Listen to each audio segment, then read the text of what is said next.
إن هذا القرآن يهدي للتي هي أقوم ويبشر المؤمنين الذين يعملون الصالحات أن لهم أجرا كبيرا. الحمد لله نحمده ونستعينه ونستغفره ونؤمن به ونتوكل عليه ونعوذ بالله من شرور أنفسنا ومن سيئات أعمالنا من يهده الله فلا مضل له ومن يضلله فلا هادي له ونشهد أن لا إله إلا الله وحده لا شريك له ونشهد أن محمدا عبده ورسوله أما بعد.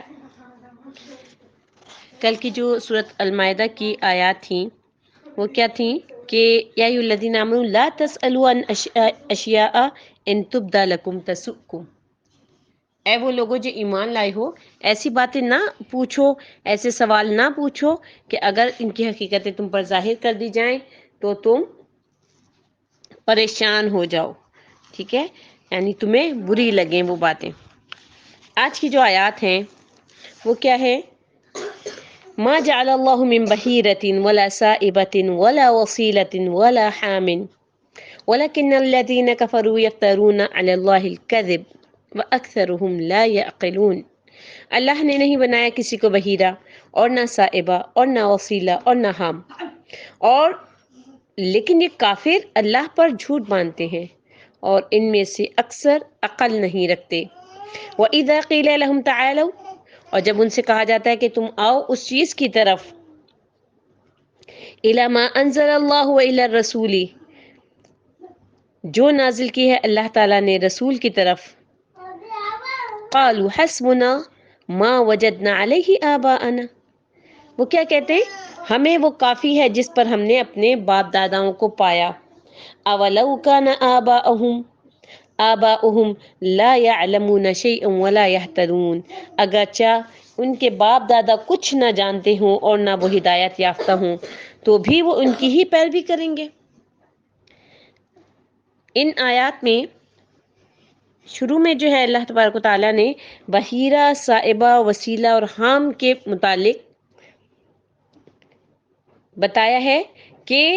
ان کی جو ہے وہ یہ کیا چیزیں ہیں، اور یہ جو سورۃ مائدہ کے شروع میں بھی ہم یہ ساری تفاصیر جو ہے وہ پڑھ چکے ہیں. ایک مرتبہ پھر میں آپ کو مختصراً بتاتی چلوں کہ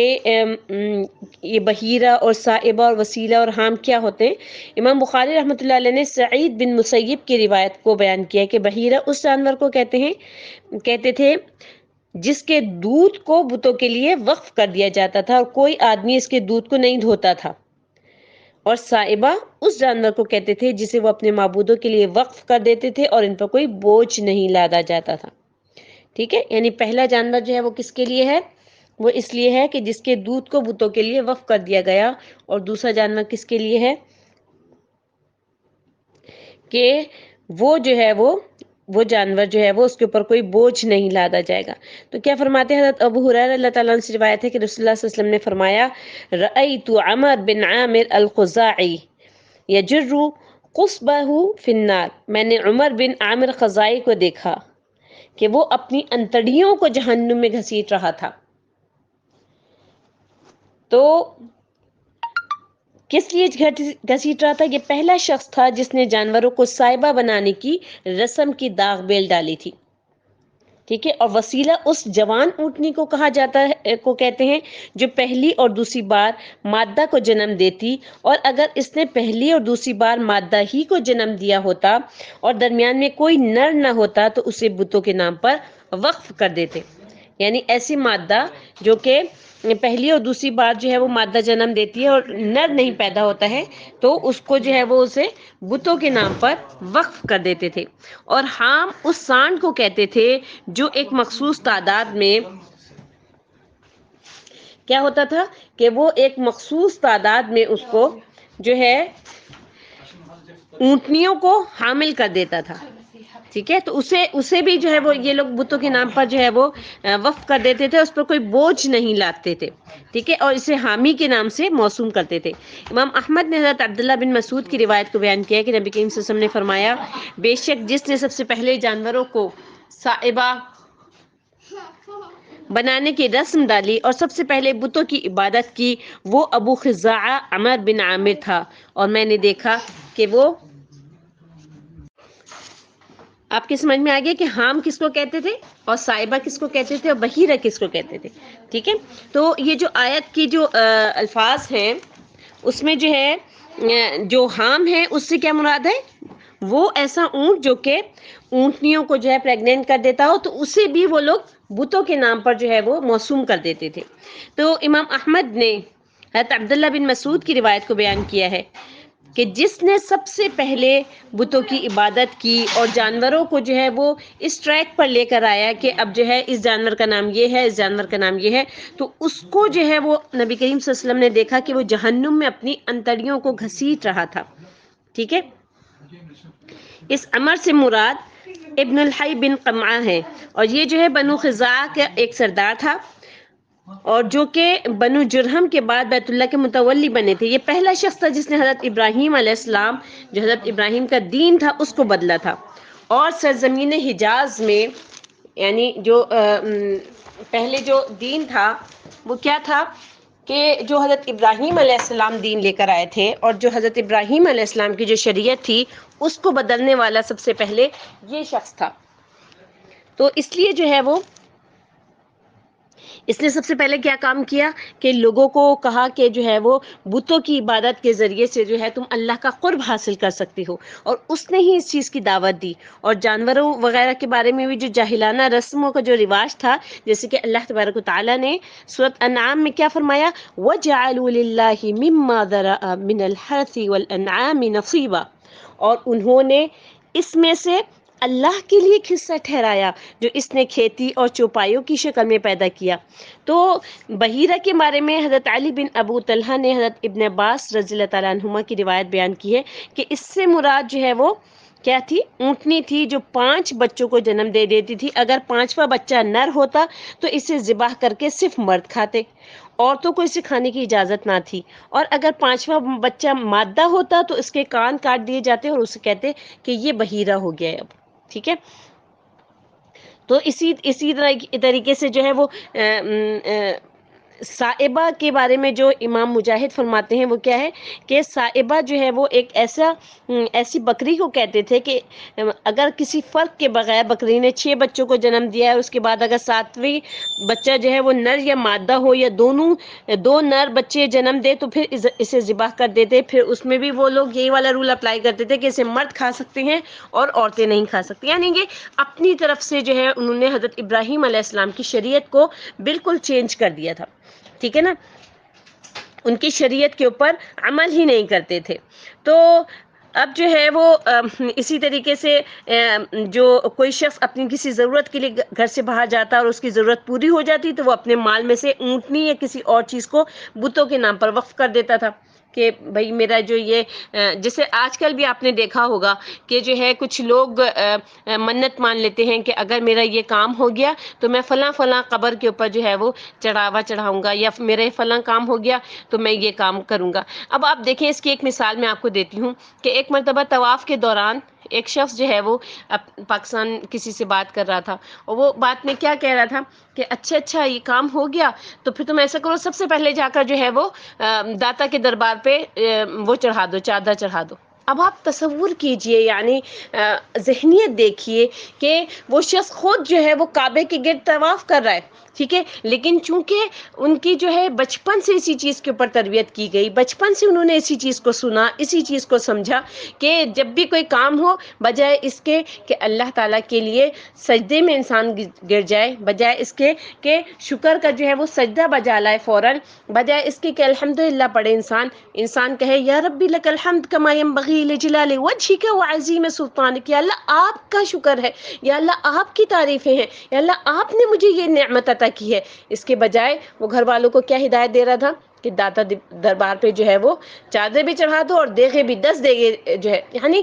جس مال کو آپ خرچ کر رہے ہیں وہ یہ دیکھیے کہ وہ مال جو ہے کیا وہ واقعی اللہ کے نام پہ جو آپ دے رہے ہیں تو آپ کے اعمال نامے میں یہ نیکی لکھی جا رہی ہے، یا یہ جو ہے وہ شرک لکھا جا رہا ہے کہ آپ قبر کے اوپر چڑھاوے چڑھا رہے ہیں، آپ قبر کے اوپر کھانے کھلا رہے ہیں۔ تو یہ چیز ہے نا، جیسے اس آیت میں بھی اللہ تبارک و تعالیٰ نے کیا کہا کہ وہ کیا کہتے تھے، جو قریش تھے، یعنی جو اسلام سے جب ان کے سامنے اسلام پیش کیا جاتا تھا، جو کفار قریش تھے، تو وہ کیا کہتے تھے، وَإِذَا قِيلَ لَهُمْ تَعَالَوْا إِلَى مَا أَنزَلَ اللَّهُ وَإِلَى الرَّسُولِ، جب ان سے کہا جاتا تھا کہ تم اللہ کی طرف اور اس کے رسول کی طرف آؤ، تو وہ کیا کہتے تھے، قَالُوا حَسْبُنَا مَا وَجَدْنَا عَلَيْهِ آبَاؤُنَا، ہمیں تو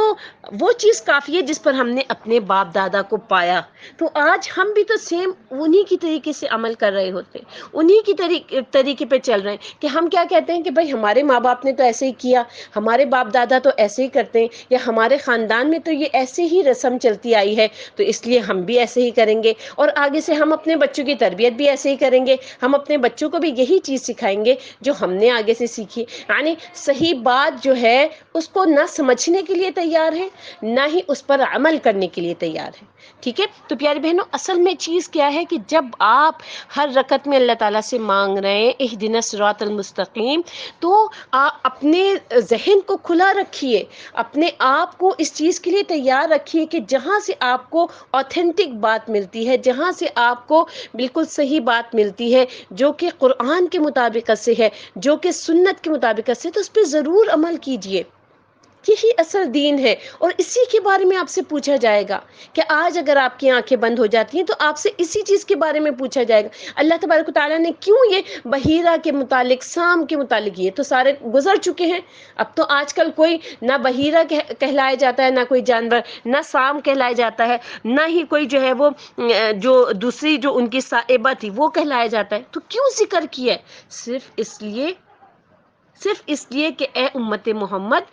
تم لوگ یہ کام مت کرنا، لیکن دیکھیں نام بدل کے کام ہم وہی کر رہے ہوتے ہیں، بس صرف اس کے نام بدل دیے گئے، ہم سارے کے سارے وہی کام کر رہے ہوتے ہیں، وہی شرکیہ کام کر رہے ہوتے ہیں، پھر ہم اس کو جو ہے عبادت سمجھ رہے ہوتے ہیں کہ یہ ہم نے اللہ تعالیٰ کے راہ میں دی ہے،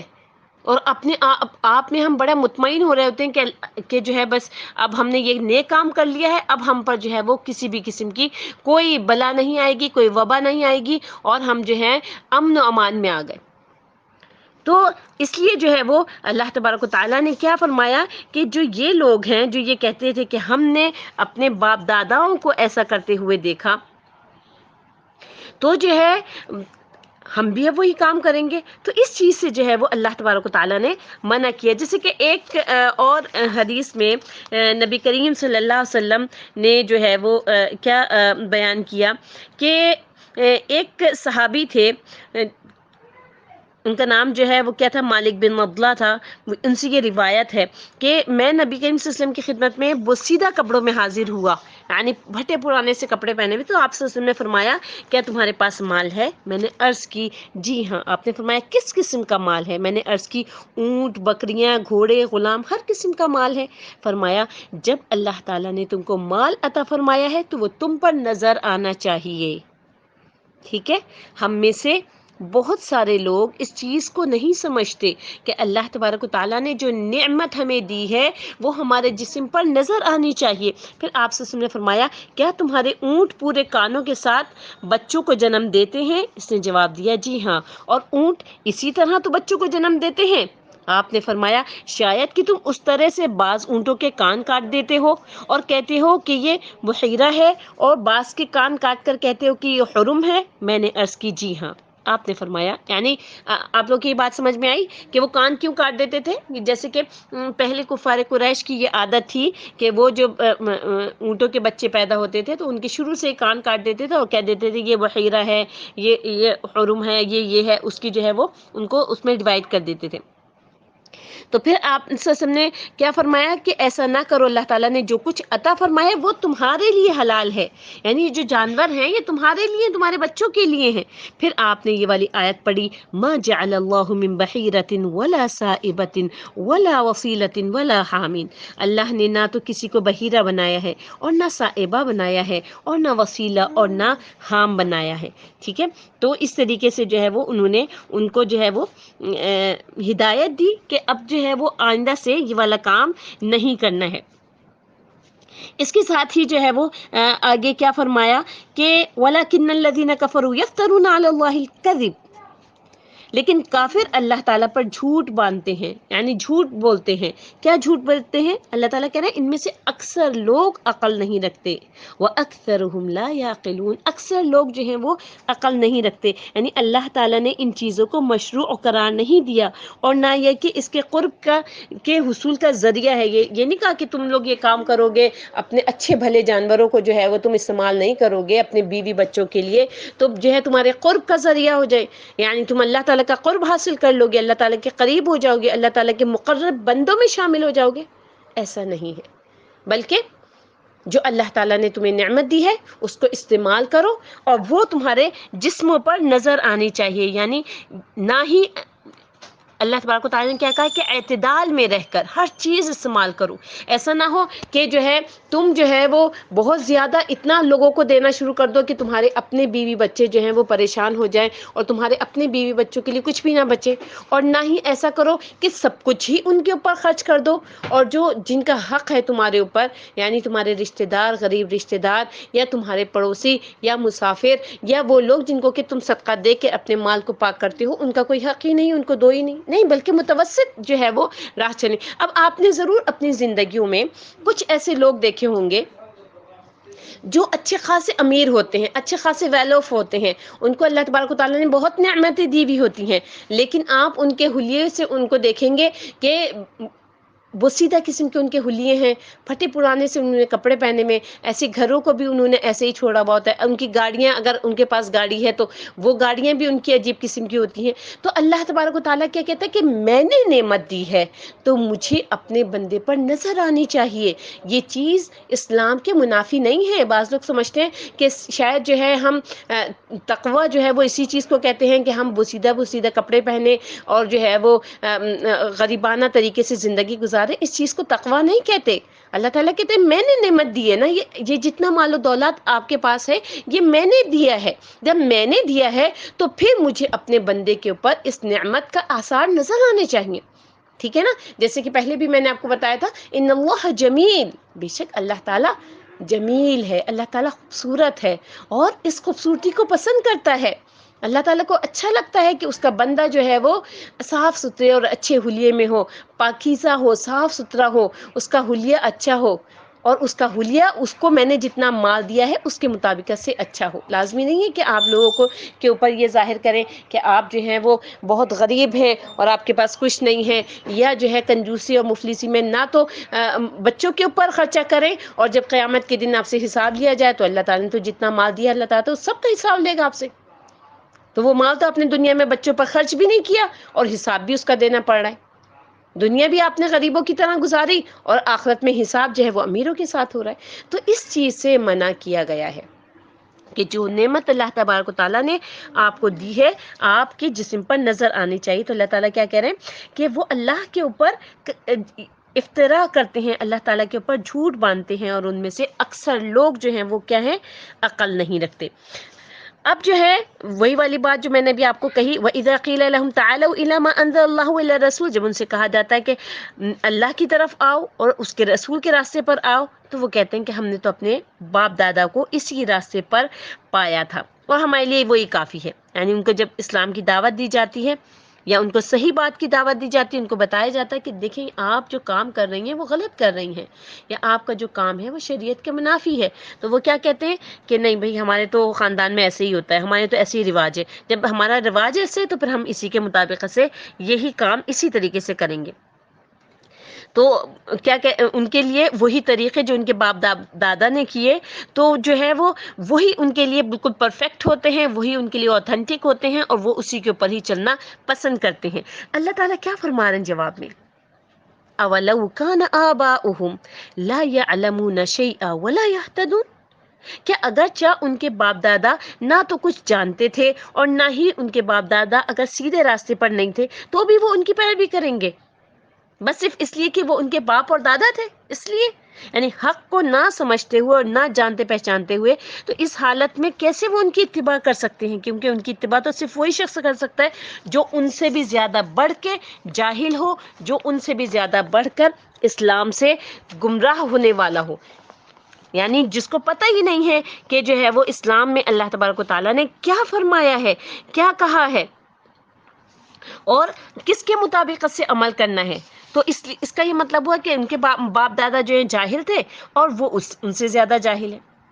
تو اس لیے اللہ تبارک و تعالیٰ سے دعا کیا کیجئے کہ یا رب العالمین یا احکم الحاکمین، ہم سے جو خطائیں، جو ہم سے قصور سرزد ہو چکے ہیں اب تک اور ہمیں نہیں علم تھا، یا اللہ آپ انہیں معاف کر دیجئے. ہمیں نہیں علم تھا اس چیز کا کہ یہ باتیں جو ہیں وہ غلط ہیں، اور ہم نے جو ہے وہ زندگی کا اپنے کچھ حصہ ایسے گزارا. اور اگر ابھی تک آپ ان کاموں میں ملوث ہیں، ابھی تک اگر آپ سے یہ کام ہوتے ہیں، تو آج سے اس بات کا تہیہ کیجئے، آج ہی اللہ تعالیٰ کے آگے مغفرت مانگیے، استغفار کیجئے، توبہ کیجئے کہ یا اللہ اب آئندہ سے ہم انشاءاللہ آپ کی بھیجی ہوئی شریعت کے مطابق جیسے آپ نے شریعت بھیجی ہے سمعنا و اطعنا کہیں گے کہ ہم نے اب سن لیا ہے، اب ہم انشاءاللہ اطاعت کریں گے. اور اس کے لیے ہمیشہ میں کہا کرتی ہوں کہ اللہ تعالیٰ سے مانگیے لا حول ولا قوت الا باللہ. کسی کے اندر کوئی طاقت نہیں ہے، نہ کسی انسان میں، نہ کسی جن میں، نہ کسی فرشتے میں، کسی میں کوئی طاقت نہیں ہے، بلکہ ساری طاقتیں اللہ کے پاس ہیں. وہ ہمارے دلوں کو بدل سکتے ہیں، وہ ہمارے حالات کو بدل سکتے ہیں، وہ ہمارے دل میں ایسی باتیں ڈال سکتے ہیں کہ ہمارے لیے یہ سارے کام کرنا، ہمارے لیے دین پر چلنا آسان ہو جائے. اللہ تبارک و تعالی ہم سب کی مغفرت فرما دیں اور ہم سب کو سیدھے راستے پر چلا دیں. سبحان ربک رب العزت عما یصفون وسلام علی المرسلین والحمد للہ رب العالمین. السلام علیکم ورحمۃ اللہ وبرکاتہ.